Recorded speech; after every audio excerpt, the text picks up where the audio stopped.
Teve até uma pessoa esses dias que me mandou uma mensagem por engano, e daí, enfim, dela: "Nossa, não era com você que eu queria marcar, mas obrigada, porque eu já fiz uma sessão com você, uma única,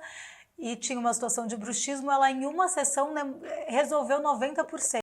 Mas são tantas coisas legais de pessoas que já foram também, sofreram abusos, às vezes por pai, e que não conseguia lembrar do pai sem ter um ódio, um rancor enorme no coração. Então você conseguir trazer uma leveza e conseguir que a pessoa não lembre daquela situação todos os dias e com vontade de chorar, com vontade de se perguntar o porquê, para quê, então isso é muito importante, né, e traz muita tranquilidade para a vida daquela pessoa.